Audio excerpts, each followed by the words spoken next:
سورج غروب ہو چکا تھا۔ شوبک کے قلعے کے اس کمرے میں جہاں صلیبی حاکموں اور کمانڈروں کے اجلاس ہوا کرتے تھے، وہاں حاکم اور کمانڈر بیٹھے تھے۔ ان میں عالم جاسوس بھی بیٹھا تھا۔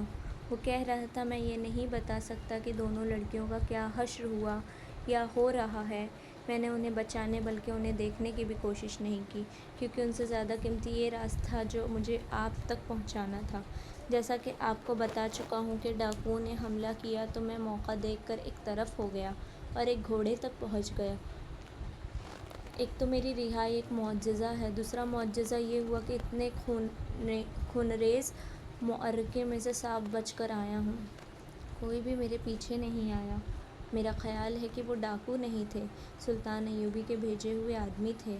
میں یہ نہیں بتا سکتا کہ اس نے ہم تینوں کو خود سزائے موت کیوں نہ دی اور لڑکیوں کو خراب کرانے کا یہ طریقہ کیوں اختیار کیا۔ یہ ایک ڈھونگ تھا۔ لڑکیاں اب ان لوگوں کے قبضے میں ہوں گی اور ظالمانہ اذیتیں برداشت کر رہی ہوں گی۔ انہیں چھڑانے کا ہم کوئی طریقہ نہیں سوچ سکتے۔ ایک صلیبی حاکم نے کہا، یہ قربانیاں تو دینی پڑتی ہیں۔ ہمارے پاس لڑکیوں کی کمی نہیں۔ ہمارا یہ طریقہ کامیاب ہے۔ اسے جاری رکھنے کے لیے اور لڑکیاں تیار کرو۔ سب آگے آ گئے ہیں۔ اب وہ راز بتاؤ جو تم اپنے ساتھ لائے ہو۔ عالم جاسوس انہیں سنا چکا تھا کہ وہ قاہرہ کی ایک مسجد سے کس طرح گرفتار ہوا تھا، قید خانے میں اس کے ساتھ لڑکیوں کے ساتھ کیا سلوک ہوا اور سلطان ایوبی نے انہیں کس طرح خلاف توقع رہا کیا۔ اس نے یہ بھی سنا ہے کہ راز سلطان ایوبی نے اسے کس طرح دیا ہے۔ اس نے تاریخ بتا کر کہا، صلاح الدین ایوبی اس روز اپنی فوج کو کوچ کرائے گا۔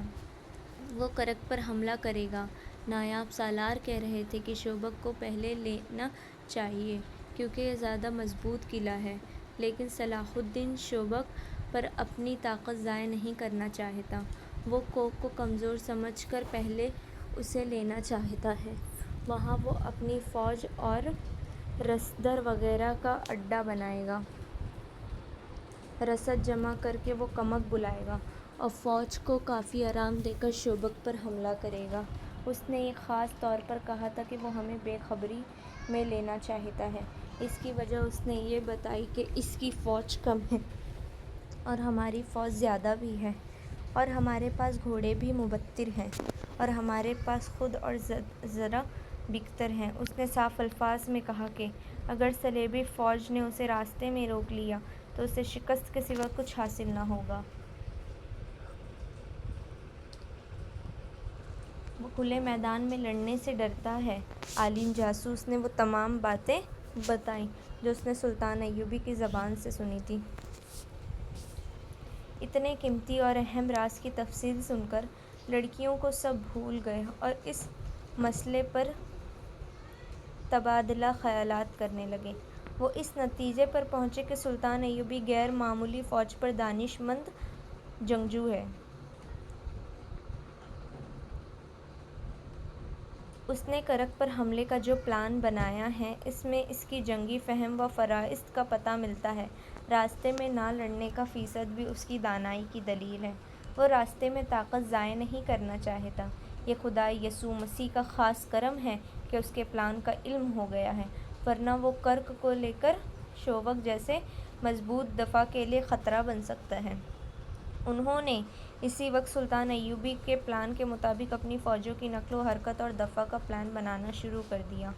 پلان میں یہ اقدامات طے پائے۔ صلیبی افواج کی متحدہ مرکزی کمان شوبک میں ہی رہے گی، رسد گاہ بھی وہیں رکھی جائے گی۔ جنگ کو شوبک سے ہی کنٹرول کیا جائے گا۔ کرک کی قلعہ بندی کو اور زیادہ مضبوط کیا جائے گا۔ کچھ اور فوج کرک منتقل کر دی جائے گی۔ ایوبی کو کرک سے دور اس کی اپنی سرحد کے اندر کسی دشوار گزار علاقے میں روکا جائے گا۔ اس مقصد کے لیے زیادہ سے زیادہ فوج بھیجی جائے گی۔ اس فوج میں گھڑ سوار اور شتر سوار زیادہ ہوں گے۔ کوشش کی جائے گی کہ ایوبی کی فوج کو گھیرے میں لے لیا جائے، پانی کے چشموں پر پہلے سے قبضہ کر لیا جائے۔ ان اقدامات پر فوری طور پر عمل درآمد کے احکامات نافذ کر دیے گئے۔ ہر کوئی خوش تھا۔ یہ پہلا موقع تھا کہ سلطان ایوبی کا کوئی راز قبل از وقت معلوم ہو گیا تھا، ورنہ سلطان ایوبی جیسے آدمی سے یہ لغزش سرزد ہوئی کہ ان جاسوسوں کو دوسرے کمرے میں بٹھا کر جنہیں وہ رہا کرنے کا فیصلہ کر چکا تھا، ایسی نازک باتیں بلند آواز سے کی جو اسے شکست خاش سے دوچار کر سکتی تھی۔ انہوں نے ایک اہتمام یہ بھی کیا کہ فرانس کی فوج جو وہاں سے بہت دور تھی یہ پیغام بھیج دیا کہ فلاں دن سے پہلے پہلے ایسے مقام پر پہنچ جائیں جہاں نور الدین زنگی کی بھیجی ہوئی کمک کو روکا جا سکے۔ اتنے میں ایک صلیبی افسر انداز آیا۔ انٹیلی جنس کے سربراہ کے کان میں کچھ کہا۔ اس سربراہ نے سب کو بتلایا کہ ان دو میں سے ایک لڑکی جو ڈاکوؤں کے گھیرے میں آ گئی تھی ابھی ابھی آئی ہے۔ اطلاع ملی ہے کہ اس کے ساتھ ایک زخمی مسلمان محافظ ہے۔ عالم جاسوس سب سے پہلے کمرے سے نکل گیا، اس کے پیچھے دوسرے لوگ بھی باہر چلے گئے۔ حدید کو لڑکی نے برآمدے میں لٹا دیا تھا اور خود اس کے کمرے میں بیٹھی تھی۔ گھوڑے کی اتنی لمبی سواری اور تیز رفتاری سے حدید کے زخم کھول دیے تھے۔ اس کا خون جو صبح بند ہو گیا تھا پھر بہنے لگا تھا اور اس پر غشی طاری ہوئی جا رہی تھی۔ صلیبی کمانڈروں نے حدید کی طرف کوئی توجہ نہ دی کیونکہ انہیں بتایا گیا تھا کہ ڈاکوؤں کا حملہ ایک ڈھنگ تھا۔ انہوں نے لڑکی کو ہاتھوں ہاتھ لیا اور اندر چلنے کو کہا۔ وہ بڑی قیمتی لڑکی تھی لیکن اس نے اس وقت تک اندر جانے کا ارادہ ملتوی کر دیا جب تک حدید کی مرہم پٹی نہیں ہو جاتی۔ انٹیلی جنس کا سربراہ ہرمن نام کا جرمن تھا۔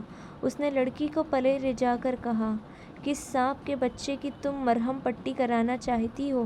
یہ تو تمہاری قسمت اچھی تھی کہ بچ کر آ گئی ہو، ورنہ یہ درندے تمہیں ان وحشیوں کے حوالے کرنا چاہتے تھے جو ڈاکو بن کر آئے تھے۔